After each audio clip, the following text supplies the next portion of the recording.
Morning, dear students. I'm again with a new topic, oligopoly. Okay. So, monopoly കഴിഞ്ഞു, monopolistic competition കഴിഞ്ഞു, അതിനെ relate ചെയ്തിട്ടുള്ള price discrimination, product discrimination എല്ലാ കാര്യങ്ങളും നമ്മൾ ഡിസ്കസ് ചെയ്തിട്ടുള്ളതാണ്. So, in today's class we will see about oligopoly. Perfect competition എന്ന് പറയുന്ന ഒരു മാർക്കറ്റിനെ കുറിച്ച് നമ്മൾ സ്റ്റഡി ചെയ്തു. മോണോപ്പൊളി എന്ന് പറയുന്ന മാർക്കറ്റിനെ കുറിച്ച് നമ്മൾ സ്റ്റഡി ചെയ്തു. Monopolistic competition where there are number of sellers and also number of buyers എന്നുള്ളതാണ്. സോ ഒലിഗോപോളിയിൽ നമുക്ക് നോക്കാം എന്താണ് ഒലിഗോപോളി എന്ന് പറയുന്നത്. ഒലിഗോപോളി മീൻസ് ഫ്യൂ സെല്ലേഴ്സ് എന്നുള്ളതാണ്. Oligopoly is a market situation characterised by competition between a few firms producing similar or differentiated products. അതായത് number of sellers എന്ന് നമുക്ക് പറയാനില്ല, only few sellers are they. അപ്പോൾ നമുക്ക് അതിൻ്റെ പറ്റിയൊരു എക്സാമ്പിൾ എന്ന് പറയുമ്പോൾ കാർ ഇൻഡസ്ട്രി പറയാം. കാർ ഇൻഡസ്ട്രിയിൽ നമുക്ക് എത്ര കാർ കമ്പനീസ് ഉണ്ടെന്നുള്ളത് നോക്കാം. നമുക്ക് മാരുതി ഉണ്ട്, ആൻഡ് ദെൻ ടാറ്റയുടെ കമ്പനി ഉണ്ട്, മഹീന്ദ്ര, ആൻഡ് ദെൻ കിയ, ഇപ്പോൾ പുതിയത് വന്നിട്ടുള്ളത് കിയ. അങ്ങനെ നമുക്കൊരു കുറച്ച് നിപ്പോൺ ടൊയോട്ട, ഇവരൊക്കെ അതേപോലെ നെക്സ, ഇങ്ങനെ കുറച്ച് ഒരു കാർ ഇൻഡസ്ട്രീസ് രംഗത്തുണ്ട് എന്നുള്ളത് പറയാം.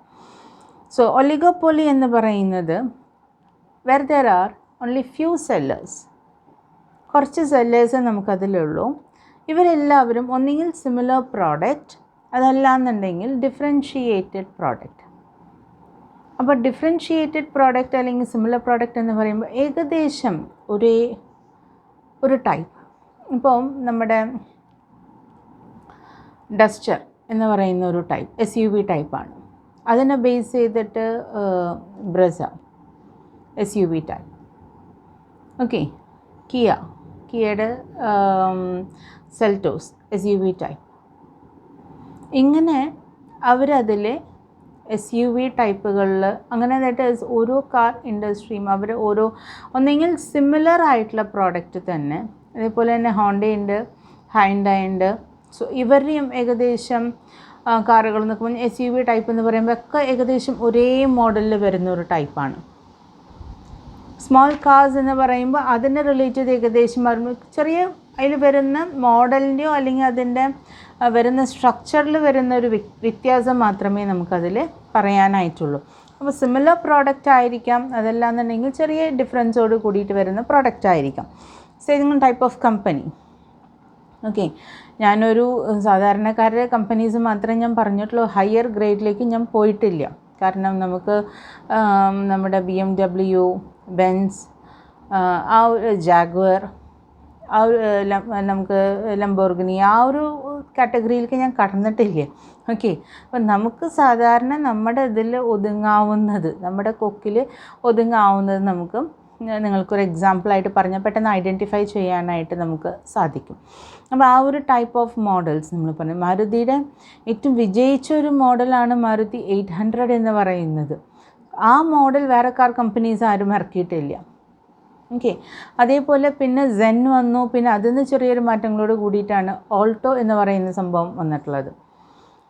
ഓക്കെ, അപ്പോൾ അതിനെ കുറച്ചും കൂടി ഹൈറ്റ് കൂട്ടിയിട്ട് ഉണ്ടായി സാൻഡ്രോ എന്നുള്ളൊരു മോഡൽ ഇറക്കി. അപ്പോൾ ഇതിനെക്കുറിച്ച് നമ്മൾ പറയുകയാണെന്നുണ്ടെങ്കിൽ നമ്മൾ ഓരോ കമ്പനീസും ഒരു പ്രോഡക്റ്റ് ഒരു കമ്പനി ഇറക്കി കഴിഞ്ഞാൽ അതിൻ്റെ എന്തെങ്കിലും ഒരു ചെറിയ മാറ്റങ്ങളോട് കൂടിയിട്ട് another company will introduce into the market. Okay, so oligopoly is always characterized by the competition among few എന്നുള്ളതാണ്.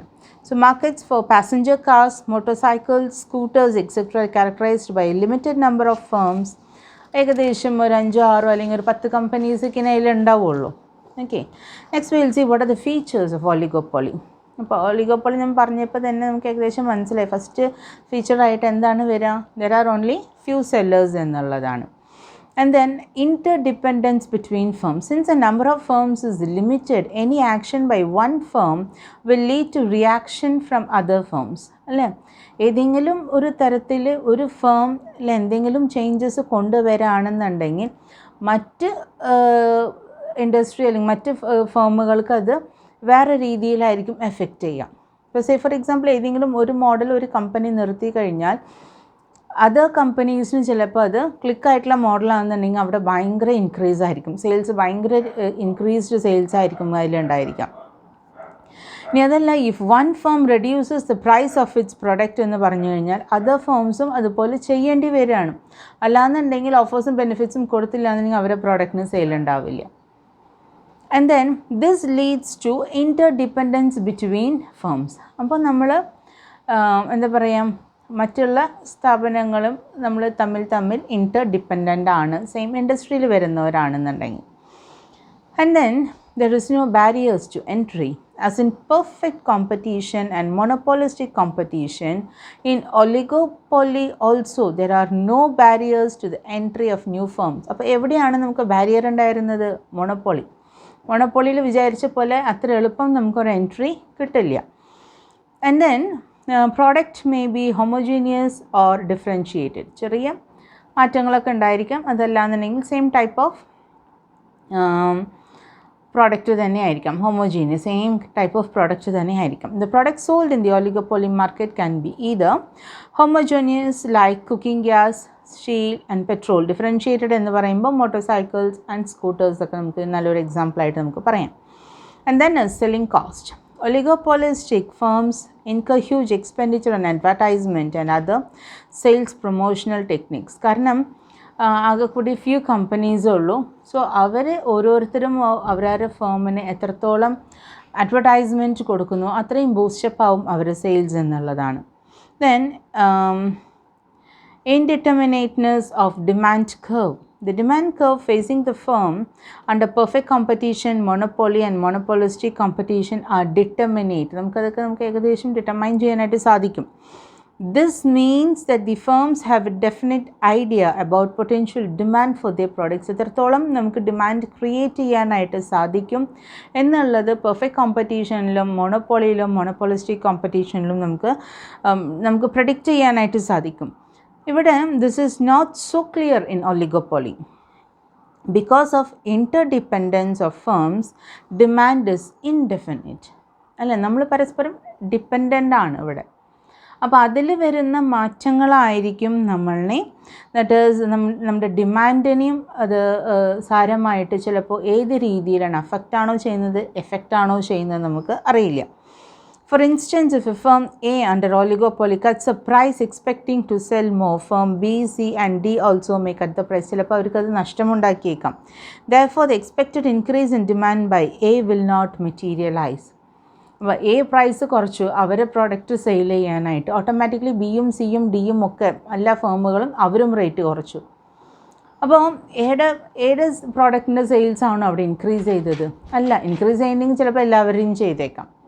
അപ്പോൾ അങ്ങനെ വരുന്ന മാറ്റങ്ങളാണ്. അപ്പോൾ ചിലപ്പോൾ ഒന്നെങ്കിൽ ഒരു ഇൻ്റർഡിപ്പെൻഡൻ്റ് ആവുമ്പോൾ ചിലപ്പോൾ ഒരു ഫേമിനേക്കാളും കൂടുതൽ എഫക്റ്റ് ചെയ്തേക്കാം മറ്റ് പല ഫേമിനെ. ഇപ്പോൾ നമുക്ക് ഇൻഡെഫിനിറ്റ് ആണ് വാട്ട് വിൽ ഹാപ്പൻ എന്ന് പറയുന്നത്.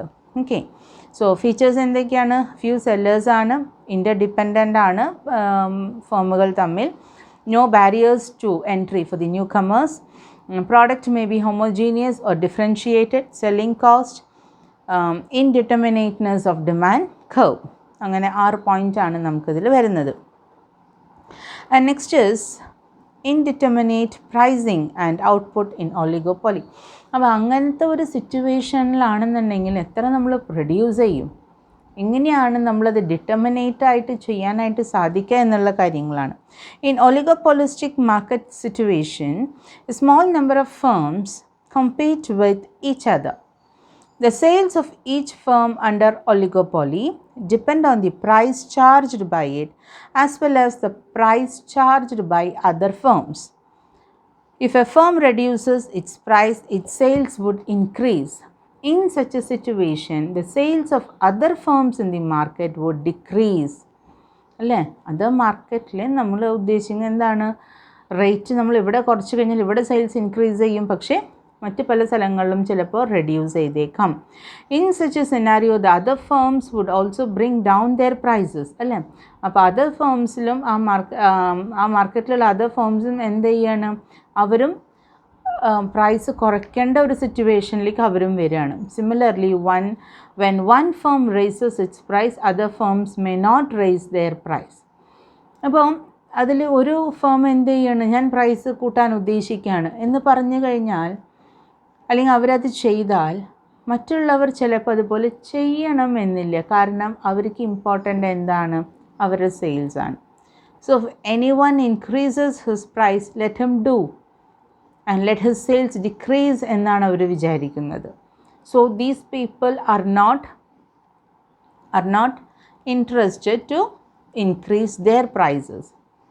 അപ്പോൾ എന്താണ് സംഭവിക്കുന്നത്? Hence sales of the firm which has raised its prices would decline. So ഏതൊക്കെ ഫേമാണോ പ്രൈസ് ഇൻക്രീസ് ചെയ്തത് അവരുടെ സെയിൽസ് ഡിക്ലൈൻ ചെയ്യും. ഏതൊക്കെ ഫേമുകളാണോ പ്രൈസ് ഇൻക്രീസ് ചെയ്യാത്തത് അവരുടെയൊക്കെ സെയിൽസ് ഇൻക്രീസ് ചെയ്യും എന്നുള്ളതാണ്. Therefore, the price and output are indeterminate under oligopoly. In other market structures such as perfect competition and monopoly, price and output are determined by taking into account demand, supply, revenue and cost factors. Okay, അപ്പോൾ എല്ലാ കാര്യങ്ങളും നമുക്ക് calculate ചെയ്തിട്ട് perfect കോമ്പറ്റീഷനിലായാലും മൊണോപ്പൊളിയിലായാലും പ്രൈസിന് relate ചെയ്ത കാര്യങ്ങൾ, output, ഇതൊക്കെ നമുക്ക് കൃത്യമായിട്ട് ഡിറ്റർമൈൻ ചെയ്യാനായിട്ട് സാധിക്കും. ഇവിടെ നമുക്ക് കൃത്യമായിട്ടൊരു ഡിറ്റർമിനേഷന് പോസിബിലിറ്റി കുറവാണ്. ബിക്കോസ് നമ്മൾ പ്രതീക്ഷിച്ചതിനേക്കാളും ചിലപ്പോൾ ഏതെങ്കിലും ഒരു ഫേം പ്രൈസ് റെഡ്യൂസ് ചെയ്ത് കഴിഞ്ഞാൽ നമ്മളും ചിലപ്പോൾ റെഡ്യൂസ് ചെയ്യേണ്ടി വരും. ചിലപ്പോൾ നമ്മൾ തുടക്കക്കാരാണെന്നുണ്ടെങ്കിൽ നമുക്ക് ലോസ് ഇൻകർ ചെയ്യാനുള്ള സാധ്യതകൾ അതിൽ വരുന്നുണ്ട്. Okay, now we will see what are the reasons for indeterminate price and output under oligopoly. എന്തുകൊണ്ടാണ് സാധിക്കാത്തതെന്ന് നോക്കാം. കോൺഫ്ലിക്റ്റിംഗ് ബിഹേവിയർ, എപ്പോഴും ഒരു കോൺഫ്ലിക്റ്റ് ക്രിയേറ്റ് ചെയ്യുന്നൊരു ബിഹേവിയറാണ്. അവിടെ ഒരു സ്റ്റെബിലിറ്റി നമുക്കൊരു ഫീൽ ചെയ്യുന്നില്ല എന്നുള്ളതാണ്. ഒരു എന്താ പറയുക, ചിലപ്പോൾ റൈവൽറി ക്രിയേറ്റ് ചെയ്യുന്നൊരു പോലെയാണ്. Indeterminate demand curve. Profit maximization is not only motive. Profit maximization അല്ല, കോമ്പറ്റീറ്റേഴ്സിന് തകർച്ചയാണ് നമ്മുടെ ഉദ്ദേശം. ഡിഫറെൻറ്റ് ഇൻസ്റ്റിറ്റ്യൂഷണൽ അറേഞ്ച്മെൻറ്റ്സ്, എല്ലാവരും ഒരുമിച്ച് മുന്നോട്ട് പോവാം, എല്ലാവരും ഒരു ഇൻഡസ്ട്രിയിലാണ്, അങ്ങനത്തെ ഒരു ചിന്തയല്ല വരുന്നത്. സോ നമുക്ക് സെയിൽസ് കുറഞ്ഞാലും മറ്റുള്ളവർക്ക് ഒരു സെയിൽസ് പോലും ഉണ്ടാവരുത് എന്നുള്ള രീതിയിലേക്കാണ് ഈ ഒരു ഒളിഗോപോളിയിൽ വരുന്ന ഒരു മെൻറ്റാലിറ്റി എന്ന് പറയുന്നത്. Different institutional arrangements, oligopolistic interdependence, oligopolistic uncertainty, price rigidity, non-price competition, existence of non-profit motives, conflicting attitudes of firms. Maybe 2 or 3 rupees അല്ലെങ്കിൽ 10 or 15 rupeesൻ്റെ ഡിഫറൻസ് ഒക്കെ ആണെന്നുണ്ടെങ്കിൽ ആൾക്കാർ പെട്ടെന്ന് അതൊന്നും വകവയ്ക്കില്ല. പക്ഷേ ഒരു വലിയൊരു ഡിഫറൻസ് വരുമ്പോൾ ആൾക്കാർ എന്തായാലും what is the speciality of that particular product എന്നുള്ളത് നോക്കും. സോ എവറിത്തിങ് ആ സെയിം ആണെന്നുണ്ടെങ്കിൽ പിന്നെ ഹൈ പ്രൈസിന് ആരും മേടിക്കില്ല എന്നുള്ളതാണ് വാസ്തവം. Okay, and now we will see about the classification of oligopoly. Basis of product differentiation. അപ്പോൾ എങ്ങനെയാണ് നമ്മൾ ക്ലാസിഫൈ ചെയ്യാനായിട്ട് ഉദ്ദേശിക്കുന്നത്? അപ്പോൾ on the basis of product ഡിഫറൻഷിയേഷനെ ബേസ് ചെയ്തിട്ടാണ്. On the basis of product differentiation, oligopoly may be classified as pure or perfect oligopoly and imperfect or differentiated oligopoly. ഒന്നെങ്കിൽ pure or perfect, അല്ലാന്നുണ്ടെങ്കിൽ imperfect or differentiated. In case of pure oligopoly, the product of different firms in the industry is identical or homogeneous. Okay, in the case of pure oligopoly നോക്കുകയാണെന്നുണ്ടെങ്കിൽ product എന്ന് പറയുന്നത് identical product ആണ്. Differentiated ഒളിഗോപോളിയിൽ എന്ന് പറയുന്നത് ഓരോ ഫേമുകളും produce ചെയ്യുന്നത് ഒന്നെങ്കിൽ close സബ്സ്റ്റിറ്റ്യൂട്ട്സും അതല്ലാന്നുണ്ടെങ്കിൽ നോട്ട് പെർഫെക്റ്റ് ക്ലോസ് സബ്സ്റ്റിറ്റ്യൂട്ട്സും ആയിരിക്കാം. ഓക്കെ, ആൻഡ് ദെൻ ഇനി ബേസിസ് ഓഫ് എൻട്രി ഓഫ് ഫേംസിനെ ബേസ് ചെയ്തിട്ടാണ്. ഒളിഗോപോളി എന്ന് പറയുന്നത് may be classified as open oligopoly and closed oligopoly. And open oligopoly provides full freedom to new firms to enter into the industry. A closed oligopoly refers to that market situation where only few firms control the entire market and new firms are not allowed to enter into the industry.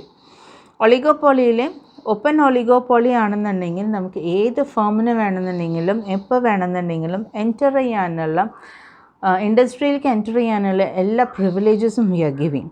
Closed oligopoly ആണെന്നുണ്ടെങ്കിൽ where only a few firms control the entire market, അവിടെ വളരെ കുറച്ച് സെല്ലേഴ്സാണ് ആ മാർക്കറ്റിനെ totally control ചെയ്യുന്നത്. അപ്പോൾ അവരെന്ത് ചെയ്യില്ല, പുതിയ ഫേംസിന് എൻട്രി അവർ പെർമിറ്റ് ചെയ്യില്ല, തടയും. കാരണം ആ കുറച്ച് പേരാണ് ദ ഹോൾ മാർക്കറ്റിനെ എന്താ പറയുക കൺട്രോൾ ചെയ്യുന്നത്. Okay, so they will not entertain new firms. അവരൊരിക്കലും ചെയ്യില്ല. കാരണം അവർ ന്യൂ ഫേംസ് വന്നു കഴിഞ്ഞാൽ എന്തായി, ഇവരുടെ ഡിമാൻഡും കാര്യങ്ങളും ഒക്കെ ബാക്കിയുള്ളവർക്കും നമ്മൾ പങ്കുവെച്ച് കൊടുക്കേണ്ടി വരും അല്ലേ. മാർക്കറ്റിലേക്ക് കൊണ്ടുവരുന്ന ദാറ്റ് ഈസ് നമ്മൾ സപ്ലൈ ചെയ്യുന്ന ഷെയർ കുറയും, സെയിൽസും കുറയാനുള്ള സാധ്യതകളുണ്ട്, പ്രൈസ് കുറയാനുള്ള സാധ്യതകളുണ്ട്.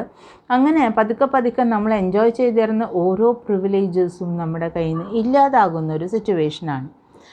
ഓക്കെ, അപ്പോൾ അത് പരമാവധി ഇല്ലാതിരിക്കാനായിട്ട് few people who are ruling the market, they will never entertain the new firms to enter into the industry എന്നുള്ളതാണ്. ഇനി മൂന്നാമത്തെ കാര്യം പ്രൈസ് ലീഡർഷിപ്പിനെ ബേസ് ചെയ്തിട്ടാണ്. On the basis of presence or absence of price leadership, oligopoly may be classified as partial oligopoly and full oligopoly. Partial oligopoly എന്ന് പറഞ്ഞാൽ it refers to the market situation where the industry is dominated by one large firm and the other firms are the followers in the industry. Okay, അതായത് partial oligopoly എന്ന് പറയുന്നത് അവിടെ same type of business ചെയ്യുന്ന ഫേമുകളുണ്ട്. Okay, ആ ഒരു particular industry നിങ്ങളൊന്ന് വിചാരിച്ചോളൂ, ഒരു 10 ഫേമുകളുണ്ടെന്ന് വിചാരിച്ചോളൂ. അതിൽ ഏതെങ്കിലും ഒരു biggest firm they will be the ruling, they will be having the ruling power എന്നുള്ളതാണ്. So what the price they decide, അവരാണ് അവിടെ ഡിറ്റർമൈൻ ചെയ്യുന്നത്. ബാക്കിയുള്ള എല്ലാവരും എന്ത് ചെയ്യണം, ശരി യജമാനനെ എന്ന് പറയുന്ന പോലെ ഫോളോവേഴ്സായിട്ട് നിൽക്കുന്ന ഒരു സിറ്റുവേഷനാണ് അവിടെ വരുന്നത്. Okay, and then full oligopoly എന്ന് പറയുന്നത് refers to that market situation where there is no leader and no followers. അപ്പോൾ ഫുൾ ഒളിഗോപോളി എന്ന് പറഞ്ഞാൽ നേരത്തെ പറഞ്ഞ പോലെ 10 ഫേം ഉണ്ടെന്നുണ്ടെങ്കിൽ 10 ഫേമും അവർക്ക് ഡിസൈഡ് ചെയ്യാം കാര്യങ്ങൾ. അതിലാരും തന്നെ എന്തില്ല, ലീഡറായിട്ടുമില്ല, ആരും അവരെ ഫോളോ ചെയ്യാനുമില്ല. So everyone are individual and they have their own freedom എന്നുള്ളതാണ്. ഓക്കെ, നെക്സ്റ്റ് വൺ എന്ന് പറയുന്നത് basis of agreement. On the basis of agreement, oligopoly is classified as collusive oligopoly and non-collusive oligopoly. Collusive oligopoly refers to a market situation where the firms of the industry follow a common policy of pricing. A non-collusive oligopoly refers to the market situation where there is no agreement among the firms regarding the price and output of the entire market. So, ഇവിടെ വരുന്നത് collusive എന്ന് പറയുന്നത് എന്താണെന്നുണ്ടെങ്കിൽ ഒരു ഇൻഡസ്ട്രിയിലുള്ള എല്ലാ ഫേംസും ഏകദേശം ഒരേ policy maintain ചെയ്യുന്ന ആൾക്കാരാണ്. കാരണം നമ്മൾ മാത്രം ജീവിച്ചാൽ പോരാ, മറ്റുള്ളവരും ജീവിക്കണം. അപ്പോൾ അത് കാരണം നമുക്കെല്ലാവർക്കും ഒരു common rules and policies, regulations ഇതൊക്കെ ഫോളോ ചെയ്യാം. So it is common to all എന്നുള്ളതാണ്. നോൺ കൊലൂസീവിൽ എങ്ങനെയാണെന്നുണ്ടെങ്കിൽ no agreement is made between the firms. So ആർക്കും എന്ത് വേണമെന്നുണ്ടെങ്കിലും ഡിസൈഡ് ചെയ്യാം. So any company can decide its output, any company can decide its price, whatever it may be. Okay, price ആയാലും അതേപോലെ തന്നെ എത്ര ഔട്ട്പുട്ടാണ് പ്രൊഡ്യൂസ് ചെയ്യേണ്ടത് എന്നുള്ള കാര്യത്തിലും അവർക്ക് ഡിസിഷൻ എടുക്കാം. So there is no common rule എന്നുള്ളതാണ് അവിടെ പറയുന്നത്. അതാണ് നോൺ കൊലൂസീവിൽ പറയുന്ന കാര്യം. ഓക്കെ, അപ്പോൾ 4 കാര്യങ്ങളാണ് നമുക്ക് നമ്മുടെ ക്ലാസിഫിക്കേഷൻ ഓഫ് ഒളിഗോപോളിയിൽ വരുന്നത്. പ്രോഡക്റ്റ് ഡിഫറൻഷിയേഷനെ ബേസ് ചെയ്തിട്ട്, എൻട്രി ഓഫ് ഫേംസിനെ ബേസ് ചെയ്തിട്ട്, പ്രൈസ് ലീഡർഷിപ്പിനെ ബേസ് ചെയ്തിട്ട്, ആൻഡ് അഗ്രിമെൻറ്റിന് ബേസ് ചെയ്തിട്ടുള്ളത്. Okay, and then classical models of oligopoly. ഇനി അടുത്ത ഹെഡിങ് അതാണ്. അപ്പോൾ എന്താണ് ക്ലാസിക്കൽ മോഡൽസ് എന്ന് ഉദ്ദേശിക്കുന്നത്? A model of oligopoly was put forward by Carnot, a French economist, in 1838. Carnot's model of oligopoly is one of the oldest theory of the behavior of the individual firm and relates to non-collusive oligopoly. Non-collusive ഓർമ്മയിലുണ്ടോ എന്താ പറഞ്ഞെന്നുള്ളത്? അവർക്ക് ഒരു പോളിസിയും അവർ maintain ചെയ്യുന്നില്ല. They are free to produce their own output, they can decide their own price, they can do anything to increase their demand or sales. And Bertnett's duopoly model ഉണ്ട് നമുക്ക്. എന്താണ് Bertnett's duopoly model എന്ന് നോക്കാം. According to Bertrand, there was no limit to the fall in price since each producer can always lower the price and increase his supply of output until the price becomes equal to his unit of cost of production. So, ബെർട്ട്നാഡ് പറയുന്നത് എന്താണെന്നുണ്ടെങ്കിൽ ഒരു ലിമിറ്റും നമ്മൾ പറയുന്നില്ല. No limit to the fall in price. Since ഓരോ പ്രൊഡ്യൂസർക്കും അവർക്ക് എന്ത് ചെയ്യാം, അവരുടെ പ്രൈസ് റെഡ്യൂസ് ചെയ്ത് സപ്ലൈ ഇൻക്രീസ് ചെയ്ത് അവരുടെ unit of cost of production അതേപോലെ തന്നെ പ്രൈസും ഈക്വൽ ആവുന്നത് വരയ്ക്കും അവർക്ക് റെഡ്യൂസ് ചെയ്യാവുന്നതാണ്. So at that point they can get maximum profit എന്നുള്ളതാണ്. ആൻഡ് എഡ്ജ്വർത്തിയുടെ ഒരു ഡുവോപോളി മോഡലുണ്ട്. Okay, Edgeworth, a famous French economist, criticized Carnot's assumption that each duopolist believes that his rival will continue to produce the same output irrespective of what he himself might produce. So, എഡ്ജ്വർത്തിൻ്റെ ഒരു assumption എന്താണെന്നുണ്ടെങ്കിൽ the rival company, the rival firm, അതായത് നമ്മുടെ competitor ആയിട്ടുള്ള firm. So അവർ നമ്മൾ വിചാരിക്കുന്നത് എന്താണ്, അവർ ഉദ്ദേശിക്കുന്ന output എത്രയാണോ that they will produce. നമ്മളിവിടെ എത്ര പ്രൊഡ്യൂസ് ചെയ്താലും നമ്മളിവിടെ എത്ര ഷോർട്ടൻ ചെയ്താലും നമ്മുടെ അണ്ടർ പ്രൊഡക്ഷൻ ആയാലും ഓവർ പ്രൊഡക്ഷൻ ആയാലും we are not bothered and they are also not bothered. So whatever limit they have set they will continue with that. And നമ്മുടെ പ്രൊഡക്ഷനെ കുറിച്ചിട്ട് they are not thinking or worried about anything എന്നുള്ളതാണ്. Okay, ഇതാണ് നമുക്ക് classical models of ഒളിഗോപോളിയിൽ വരുന്നത്. കർണോട്ടിൻ്റെയും ബെർട്രാൻഡിൻ്റെയും അതേപോലെ തന്നെ എഡ്ജ്വർത്തിൻ്റെയും. And then ഒരു മോഡലും കൂടിയുണ്ട്, നമ്മുടെ ചേംബർലിൻസ് ഒളിഗോപോളി മോഡൽ എന്താണെന്നുള്ളത് നോക്കാം. മോണോപോളിസ്റ്റിക് കോമ്പറ്റീഷൻ കൊണ്ടുവന്ന ആളാണ് Edward ചേംബർലിൻ. Chamberlain made an important contribution to the explanation of pricing and output under oligopoly. His oligopoly model is based on the assumption that the oligopolists recognize their interdependence and act accordingly. അപ്പോൾ ആൾ പറയുന്ന assumption എന്താണെന്നുണ്ടെങ്കിൽ, if we reduce the price, let the other companies also reduce the price. If they increase the price, let ourselves also increase the price. അതായത് തമ്മിൽ മനസ്സിലാക്കുക and act accordingly എന്നുള്ളതാണ് ചേംബർലൈൻസ് oligopoly model എന്ന് പറയുന്നത്. അപ്പോൾ ഓരോരുത്തരുടെ അസംഷനാണ് അവിടെ പറയുന്നത്.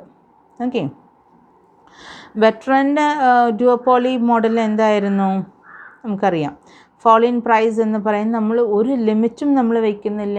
നമ്മുടെ കോസ്റ്റ് ഓഫ് പ്രൊഡക്ഷനും അതേപോലെ തന്നെ പ്രൈസും എവിടെയാണോ ഈക്വൽ ആവുന്നത് അത് നമുക്ക് സെറ്റ് ചെയ്യാം.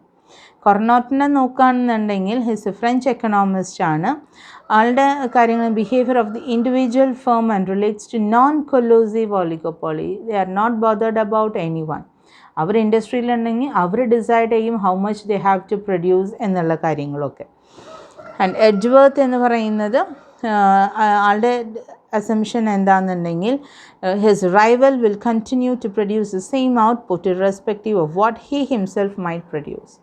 സോ റൈവൽ കമ്പനി ഇവരെ നോക്കില്ല, ഇവരെന്താണോ പ്രൊഡ്യൂസ് ചെയ്യുന്നത് ലെറ്റ് ദം പ്രൊഡ്യൂസ് എന്നുള്ളതാണ്. അവരെത്രയാണോ പ്ലാൻ ചെയ്തേക്കുന്നത് അവരതായിട്ട് മുന്നോട്ട് പോകുക എന്നുള്ളതാണ്. ചേംബർലിൻ പറഞ്ഞിട്ടുള്ളത് എന്താണ്? At oligopolies recognize their interdependence. Oligopoly എന്ന് പറയുമ്പോൾ തന്നെ ഫ്യൂ സെല്ലേഴ്സേ ഉള്ളൂ. അപ്പോൾ പരസ്പരം നമ്മൾ മനസ്സിലാക്കി മുന്നോട്ട് പോകുകയായിരിക്കും നല്ലത് എന്നുള്ളതാണ്. ഇനി അടുത്ത ടോപ്പിക് എന്ന് പറയുന്നത് നമുക്ക് പ്രൈസ് ഡിറ്റർമിനേഷൻ അണ്ടർ ഒളിഗോപോളിയാണ്. Okay, there are various techniques of price determination under oligopoly. They are interdependent pricing, pricing under price leadership, pricing under collusion. അങ്ങനെ 3 കാര്യങ്ങളാണ് നമുക്കവിടെ വരുന്നത്.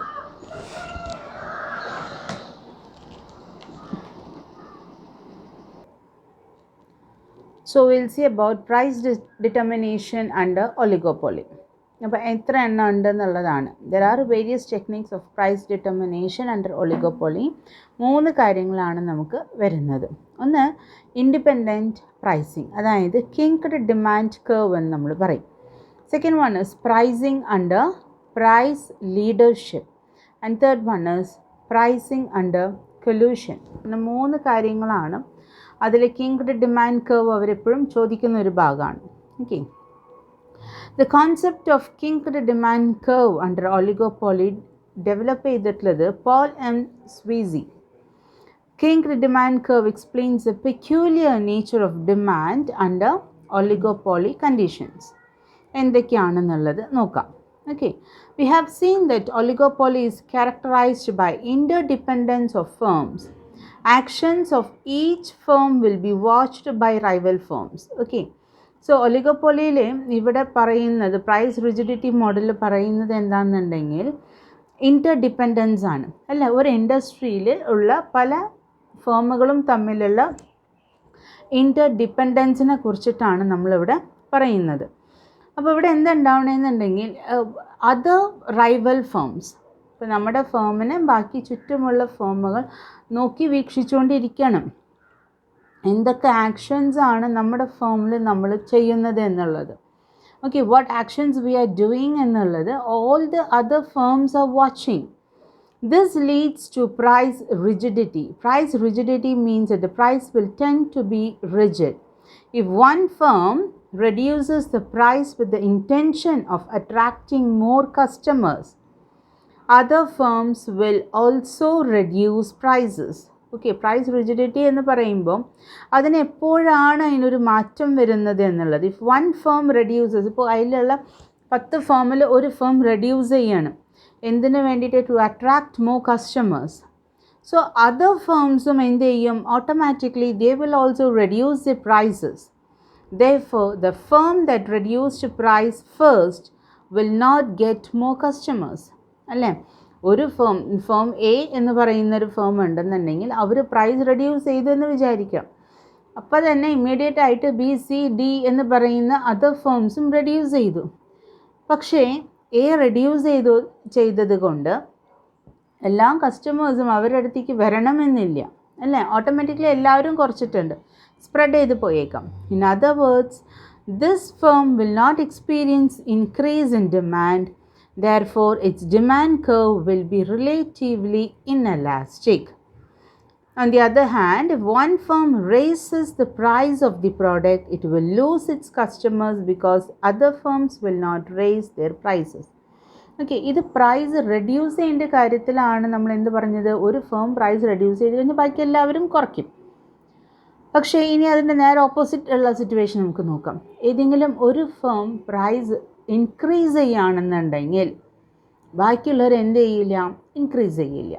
ദേ will never increase the price. അപ്പോൾ എന്താ ഉണ്ടാവുന്നത്? എന്താ സംഭവിക്കുന്നത്? ആർക്കാണ് നഷ്ടം? ദ പേഴ്സൺ അല്ലെങ്കിൽ the firm who raised the price.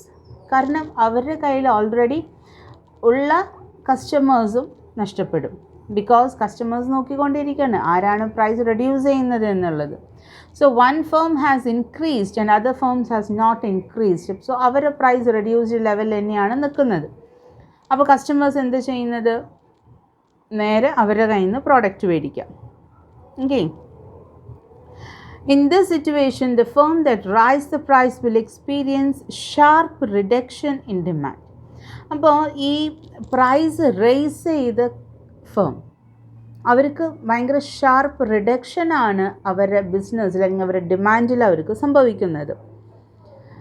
The demand of the firm will be relatively elastic. This dual nature of the demand curve is explained by the kinked demand curve എന്ന് പറയുന്നത്. അപ്പോൾ നമ്മൾ demand curve എന്ന് പറയുന്നത് sloping downwards ആയിട്ട് ഇങ്ങനെ slope ചെയ്തുകൊണ്ടിരിക്കുമ്പോഴാണ് അവരെന്ത് ചെയ്തത്, പ്രൈസ് ഇൻക്രീസ് ചെയ്തതോട് കൂടിയിട്ട് അവരുടെ കയ്യിൽ ഉണ്ടായിരുന്ന കസ്റ്റമേഴ്സിനും അവർക്ക് നഷ്ടപ്പെട്ടു. അപ്പോൾ പെട്ടെന്നൊരു ഇടിവാണ് അവിടെ സംഭവിച്ചത്. സോ ഡിമാൻഡ് സ്ലോപ്പ് ഇങ്ങനെ വരുന്നുണ്ടെങ്കിൽ ആ പെട്ടെന്നൊരു ഷാർപ്പൻ ചെയ്തിട്ടാണ് അവർക്കൊരു റിഡക്ഷൻ അവിടെ വരുന്നത്. സോ അതിനെയാണ് നമ്മൾ കിങ്ക്ഡ് ഡിമാൻഡ് എന്ന് പറയുന്നത്. ഓക്കെ. അതേപോലെ തന്നെ പേജ് നമ്പർ 121 ഫിഗർ 12 അതിൽ കൃത്യമായിട്ട് അവർ തന്നിട്ടുണ്ട്, ഡയഗ്രാം തന്നിട്ടുണ്ട്. അതിൽ DD എന്ന് പറയുന്നതിൽ 2 പാർട്സ് ആയിട്ടാണ് വരുന്നത്. റിലേറ്റീവ് എലാസ്റ്റിക് പാർട്ട് DK എന്നുള്ളതും and the relatively inelastic part KD എന്നുള്ളതും. The kink in the demand curve is at point Kയിലാണ് അവിടെ നമുക്കൊരു ഷാർപ്പായിട്ടുള്ള ഒരു കിങ്ക് വരുന്നത്. Okay. Assume that price OP അല്ലെങ്കിൽ KQ, if one firm raises the price above OP, its demand will come down sharply because other firms will not raise the price എന്നുള്ളതാണ്. അതേപോലെ തന്നെ therefore the DK part of the demand curve is relatively elastic. Any attempt by a firm to reduce the price will responded by other firms by cutting the price.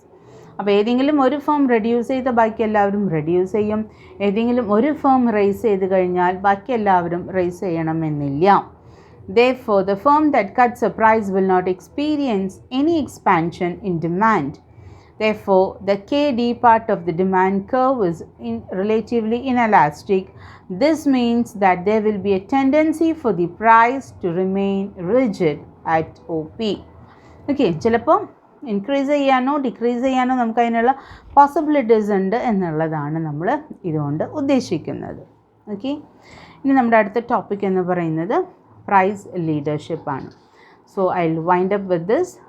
Next topic price leadership നമുക്ക് നമ്മുടെ next ക്ലാസ്സിൽ നമുക്ക് കാണാവുന്നതാണ്. Okay. Thank U.